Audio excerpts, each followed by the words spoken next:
for the cause.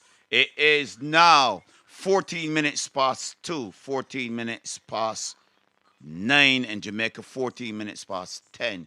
14 minutes past the over whatever time in your neck of the woods. We are back with Mr. Corbin. We are back with Mr. Tull. And we are back with Mr. Nico over in Jamaica. I just say welcome to Mr. Nico over in Jamaica. Good morning, King. How are you doing? I am doing better. Thank you for having me. Right. So you had a week, well, 2 weeks. I hope that yes, hope that the flu hasn't thrown you too far off. But you, So you had a week, well, 2 weeks. so I'm getting a I, feedback. I Yeah, yeah. Yeah, you had a 2 weeks. So I hope that the flu hasn't thrown you too far off and got you shaken. But as I said, shaken but not stirred. So welcome back and let's get cracking. yes, yeah, man. Thank you. Just I think someone in the office had the flu, and I don't know. Maybe I picked it up from her. All right. But I just came down. I just started feeling weird, and I knew it was the flu. And then by the Saturday when I was supposed to come, I was just really terrible. I'm like, I can't do this. So I had to just take that break. I did a lot of natural remedies, ginger and cinnamon and stuff, which got rid of the fever, but the headache was one thing that kind of persisted. So I had to go to the beach, Uh get some salt huh. water, and that helped Yeah. a Where bit. So now I'm on the mend and feeling a whole well, lot better. I'm gonna give you one more remedy. If you could get some coconut water, right? Oh, Rehydrate. okay. Yeah, rehydrate yourself with some coconut water. That is the quickest means of rehydrating yourself. So yeah, do some coconut water, and you'll be good. Probably by tomorrow, Monday, you'll be like, wow, I'm fighting fit. You're ready to lick down a whole building and pull it back up. Trust me. All right, so I guess I'll go out and get some Yeah, today after the show. yeah, man. All right, so we have some topics here that Mr. Todd had. I think we sent it to you. I'm not sure the topics there. Yes, Saturday. it did. Yeah, right. So it's all yours, Mr. Todd and Mr. Corbin, all yours. Anybody wants to ask any questions right now? My number is +44 7417 584733 or private line. You can private message me or private call me on +44 771 275 003. Don't forget tonight, all roads lead for those people in London to 7 Gresham Road, the Caribou Educational Center, where TVM promotes their Night to Remember. Music supplied by Daddy Vince. Get your tickets from Donna, Pamela, or Daddy Vince. 7 Gresham Road. Doors open from 8 p.m. Okay, gentlemen, let's go. Let's roll. Yes. Okay. If I could come in here, Dr. Toll, I wanted to expound a little bit on something that happened arising out of the COP27. First, I've heard the discourse and the Laudato Si. I'm not. I want to say I am an irreligious person. I don't subscribe to religion like perhaps you and many of the listeners do, because for centuries we have a lot of evil people who have donned the cloak of religion, invoked God in committing evil deeds. The Christians waged holy wars for 200 years on the brink of the 11th century. I think there were about 9 holy wars, starting with the Byzantine Empire that leave rivers of blood, mountains of corpse in their wake. The Catholic Church, as many people may not know, was built on blood and bone. The papacy purports to be a Christian or serving God or whatever, but it's not. It serves Lucifer. Nonetheless, it has been very successful in deceiving the world, in believing that it serves one true God. Every day, the Pope, his cardinals, and the priests commits blasphemy when they claim to be God, offering forgiveness to people for sins. Only God can forgive sin, right? The Pope is a representation of man's rebellion against God. Yet we put the Pope on a pedestal and deem him to be the most pious among us. They make us worship the devil and call him God. They separate us from divine understanding by bombarding us with lies. They call themselves the illuminated ones because they believe that they have what they call true wisdom in this world. They hoard the sacred texts and they water them down and give us inversions and tell us this is what you are to believe, this is the truth. However, the truth can be found in the DNA of each of and every one of us. We are not separated from God. I believe it is in John 14 and 11, Jesus said, I am in the Father, and the Father is in me. And we are no different. Jesus said that we can do greater things than he has done. So the power and the might of God is always present in every human being on the planet. Doesn't matter who you are, you can do great works. No, God is beyond our ken. Ken is our range of knowledge and understanding. We cannot understand God and we shouldn't.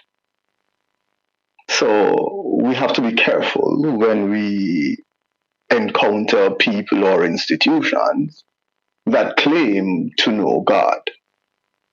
We're given enough knowledge and, understanding so that we can make meaning out of our lives, so that we can, to some extent, understand our purpose for being here, and so that we can live and make meaning and have, a wonderful life. That's really the extent of what the knowledge that we possess. It's not knowledge of us understanding God and then purporting to speak on behalf of God as most religions do. Until we transcend this mortal plane, everything that we know is really in pursuit of, basically living our purpose. The rest is mostly a mystery. And that is something that we have to reconcile within ourselves. I think people tend to want to think they know what God is and understand how God thinks is. Like, that's outside of our range of understanding. We can't comprehend God. God exists outside of that sphere of understanding that we as mere mortals can comprehend. So we shouldn't try to, because it is not for us to. It's for us to find meaning in our lives and to live that life to the fullest until we're dead.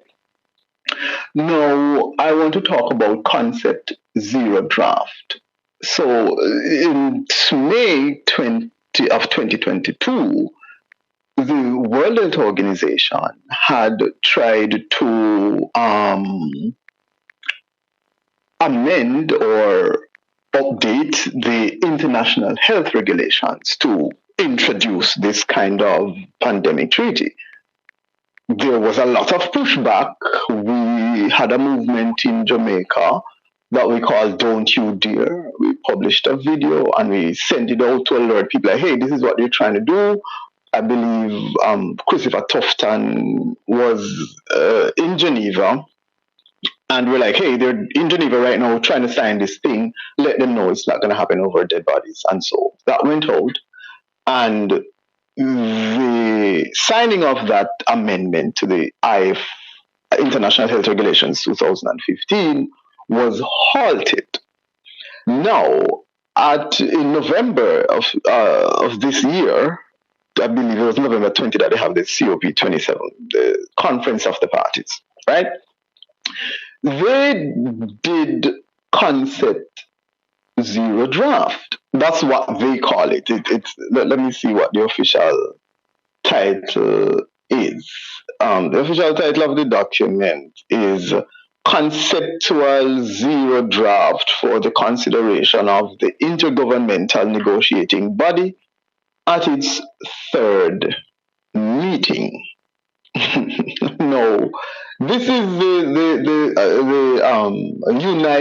World Health Organization drafting its pandemic treaty, which now will establish a kind of new pseudo governmental authority above the power of your government, my government, and any elected government in the world. It is essentially trying to create a superpower or establishing the WHO as a superpower, similar to the Justice League, for those of you who are watching the comics.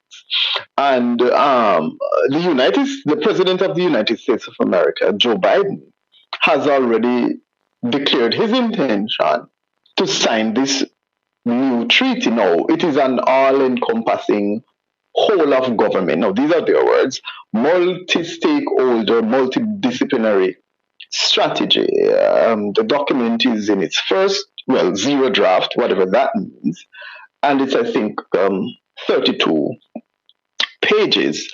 Now, what it wants is for governments to give to give up their control of their citizens and turn it over to the World Health Organization, right? Because the World Health Organization is supposed to be the central power that supersedes the power of every government in the world when it comes to matters of health. So when it comes to pandemic prevention, preparedness, response, and recovery of health systems, as well as to directing and coordinating authority on international health activity, convening and developing scientific evidence, and more generally, encouraging multilateral collaboration in global health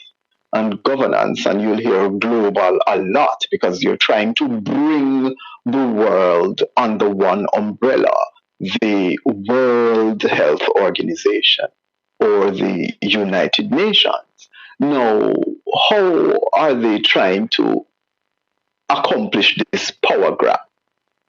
So when you read this document, as with all things that they publish, you have to read between the lines because they never speak plainly. They have perfected the art of doublespeak. So the WHO laid the groundwork for a sophisticated power grab on page 10, line 43, where it says, quote, recognizing the key role of the WHO in pandemic prevention, preparedness, response, and recovery of health systems as the directing and coordinating authority on international health activity and in convening and developing scientific evidence and more generally supporting multilateral collaboration in global governance. Then on page 13, line 7, it says that the WHO's central role as the directing and coordinating authority in global health and the leader of multilateral cooperation in global health governance, WHO is fundamental to strengthening pandemic prevention, preparedness, response, and recovery of health systems.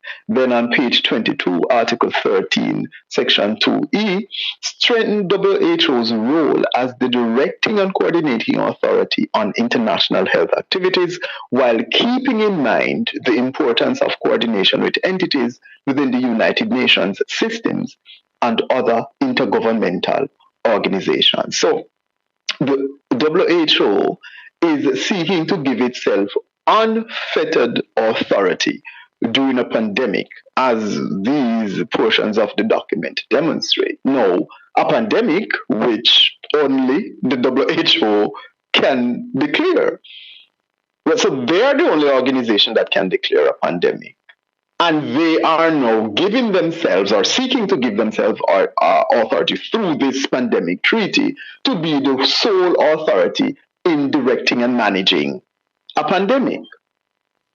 So people have to be aware that with this pandemic treaty, once the WHO declares a pandemic, then the WHO is in charge of the world. Because once your government signs that treaty, it must comply with the directives of the World Health Organization. So all they need to do to take control of your country is to declare a pandemic. And then now the WHO is in charge and will direct to your government how to act, what to do, how to manage its response, and how to manage its people. That is what they're seeking to do with this pandemic treaty. Now, there are some undefined terms, so they use the terms pandemic, response, preparedness, prevention, public health, equity, and pandemic products extended. Those words are used extensively throughout the document, but they have not provided any definitions of these terms. As a matter of fact, Article 1 of the document should cover definitions, but if you go to Article 1, it's just literally one sentence and there are no definitions given, so we don't know what a pandemic means under this treaty. We don't know what they mean by response. We don't know what they mean by prevention. We don't know what they mean by equity. We don't know what they mean by pandemic products. No, it is advocating for speed. We all saw that during the COVID-19 pandemic, where everything was developed at warp speed. The vaccines were churned out in 6 months. The lockdown everywhere at the drop of a hat. And so in Article 7, Section 2A, it states that strengthen local ability, particularly in poorer countries, and regional groups to manufacture pandemic response goods through transfer of technology and know-how to provide timely and equitable access to enough global supplies that satisfies peak demand, including by supporting novel approaches. Then 2B states that broaden and strengthen national and, where necessary, regional regulatory agencies' capacity to prepare for and accelerate emergencies. So here, speed up emergency licensing and approval procedures based on evidence-based procedures and evaluation to enable for prompt availability of essential pandemic response items. And here is where basically they are referencing mRNA technologies, because they're just like, okay, well, we're just going to use the same template that we use for COVID and just fling it on this one, and voila, because that's what they do with these bivalent vaccines. Oh, well, we already have the approval. We don't need any more approval. We just grind of the Omicron in there, and voila, you have a vaccine. No need for any kind of oversight or testing or whatever, because the testing was vicariously done on the first iteration of the vaccine. That's what they're pushing for. So at the end of the day, when anything happens to you, they'll not know, and they'll just make stuff up and say this is what is happening to you. No, they are talking about simulating pandemics in this document. So in Article 12 on page 21, the WHO calls for more pandemic simulations and tabletop exercises like Event 201. By now, everyone who's listening should at least have heard of Event 201. I'm sure I've mentioned it more than once. If not, you can go on YouTube, put in Event 201 and watch it for yourself. They simulated a coronavirus pandemic in October of 2019, 2 months before the outbreak in Wuhan. And the simulation is exactly what happened. So we can see, based on these tabletop exercises that they have, and if you read the SPARS pandemic of 2025 to 2040 to 2020, it is the same thing. Everything that they simulated, they acted out in reality, because this pandemic, the COVID-19 pandemic, was and still is a manufactured crisis that they unleashed this biological weapon on us, and they're trying to kill everybody, right? They are also advocating for censorship and compliance. Now, obviously, any global cabal that is seeking to grab power cannot exist without the good old fashioned censorship and compliance. So, in Article 12 on page 21, the WHO seeks to establish, periodically update, and widen implementation of a global peer review mechanism. So this is what they're going to use now to shut us down, to assess national, regional, and global preparedness capacities and gaps. To this end, it encourages states to support a whole of government and whole of society approach in building national capacities for pandemic prevention, preparedness response, and health system recovery through technical and financial cooperation, mindful of the need to integrate available data and to encourage national leadership at the highest level. And it is also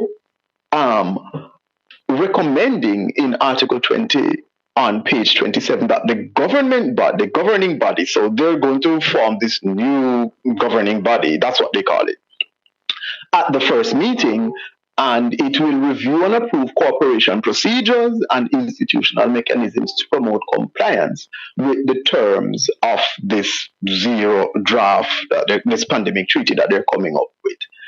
And also, it is attempting to position itself now as this global ministry of truth. I'm not sure if you have heard of 1984 by George Orwell, and there was a ministry of truth.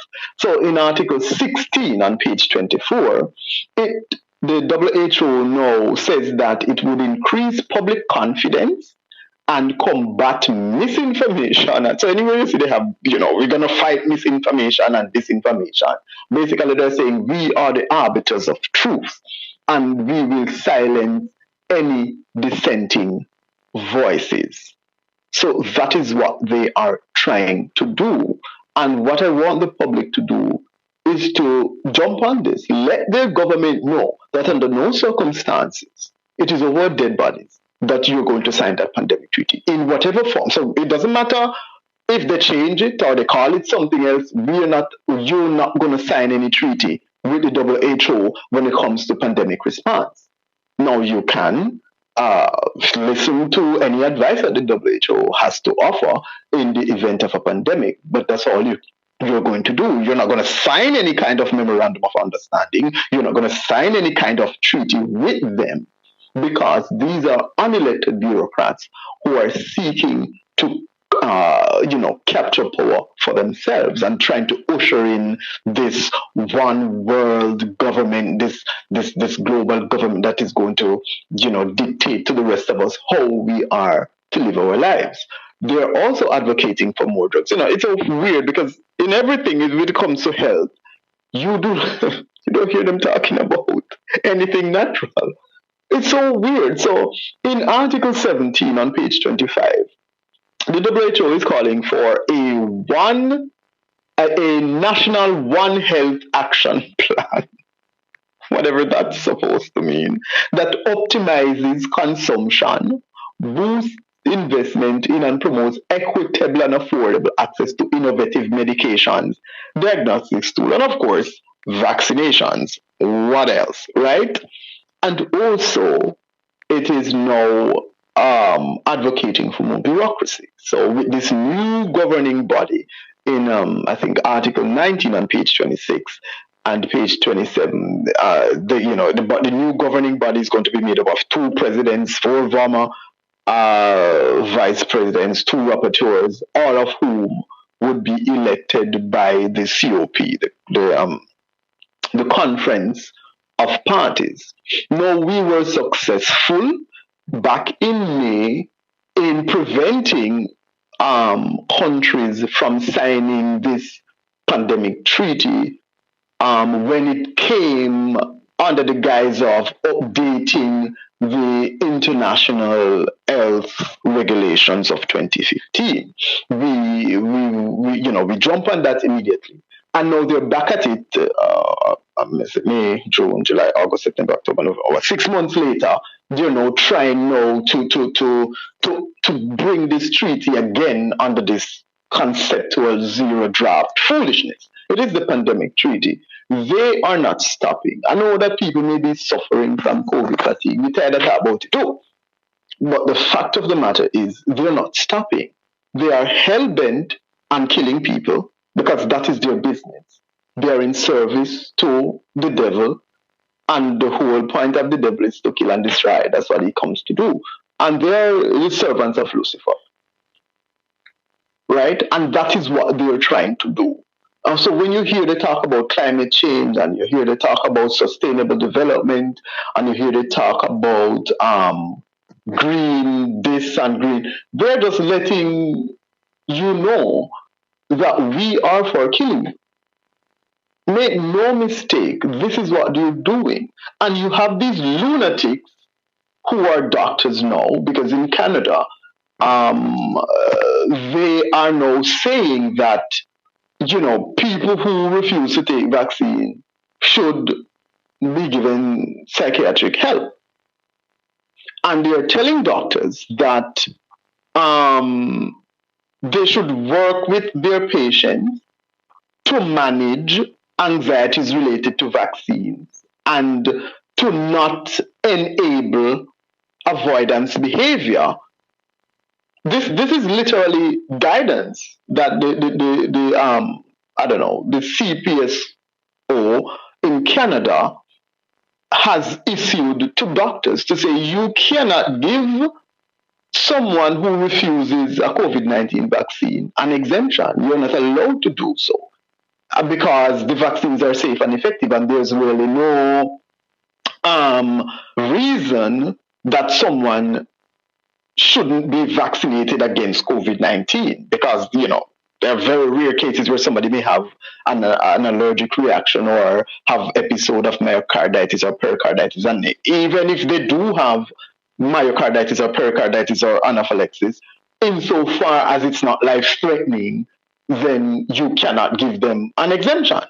This is literally what the Board of Physicians in Canada is telling doctors. You can't give people an exemption, and you should not enable their anxieties or enable avoidance behavior of people who don't want to get vaccinated.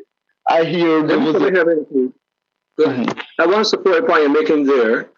I'm quoting from that same CPSO website. I can't remember what the initials stand for again, but I think it's the College of Physicians and Surgeons. Yes, College of Physicians and Surgeons of Canada.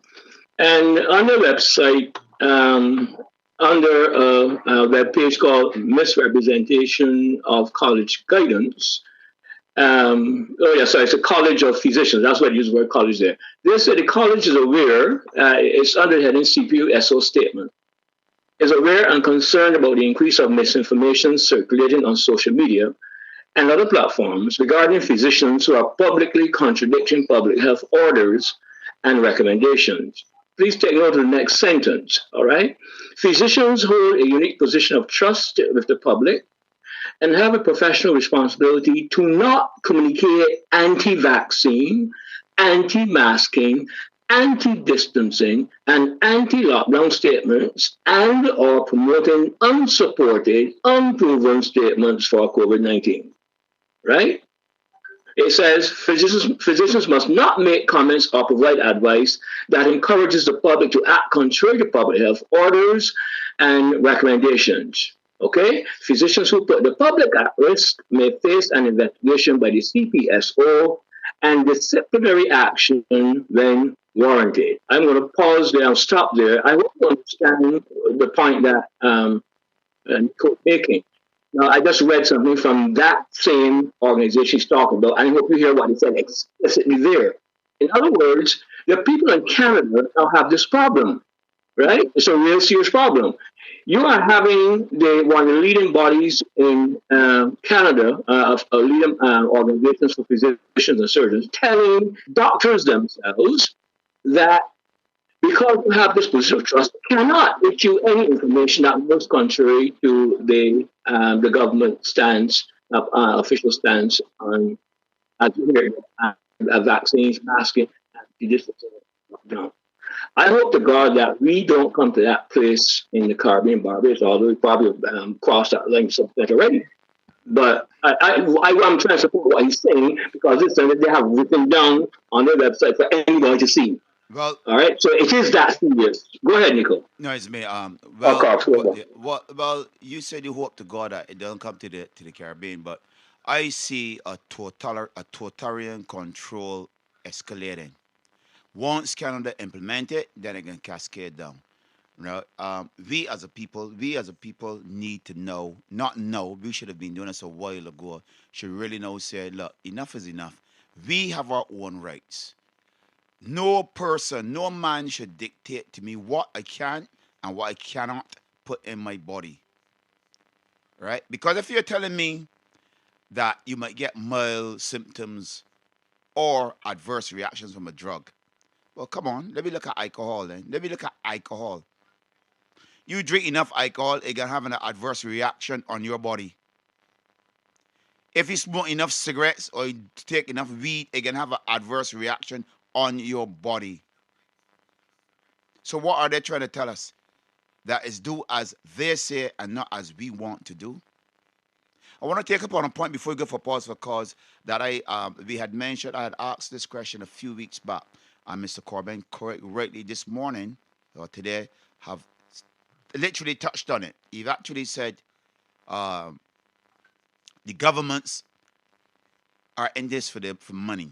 I asked a question: when money is all step aside, what will happen to the Caribbean countries, or what is going to be happening to Barbados?